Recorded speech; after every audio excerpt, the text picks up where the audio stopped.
most men are not satisfied with the amount of sex they are having in their relationship. We were talking before about guys who are married. There are some guys who are married who are having sex twice a year, right? Twice a year.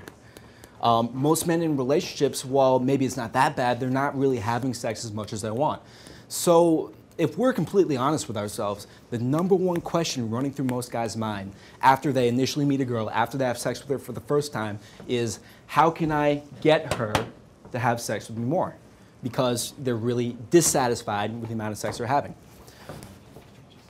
However, this mentality of how can I get her to have sex with me more is the cause of all our problems in relationships. It is so intuitive as a guy to think, how can I get her to have sex with me more? You know, what could I do to make her take her clothes off? And what we don't realize is that if we get her to have sex, but she doesn't really, she isn't really aroused and she doesn't really want to have sex really badly, then that's really worth nothing. Okay? We need to shift our mentality from how can I get her to have sex with me to how can I get her fantasizing about having sex with me and want it so badly she can't resist. All right, shift from how can I get her to have sex to how can I get her to fantasize about it and want it so badly she can't resist.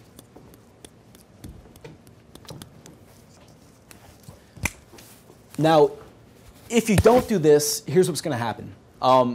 There will be some times where you are subtly putting pressure on her to have sex with you without even realizing it.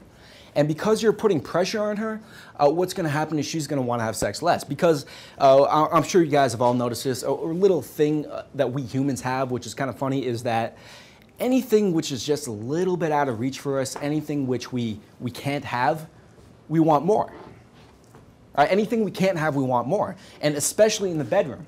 Part of the appeal of porn is that these girls are like through a video screen and they're all like made up to be perfect, and you know theoretically you can't have them.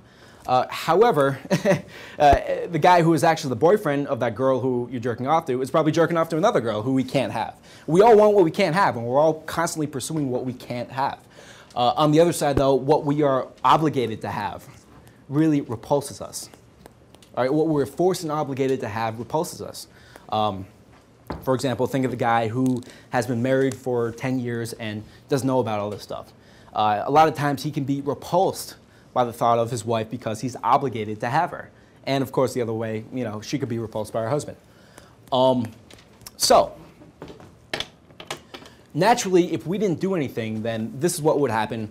We'd feel forced and obligated to have sex with each other. It would lose its appeal. But with what I'm going to teach you, that does not have to happen.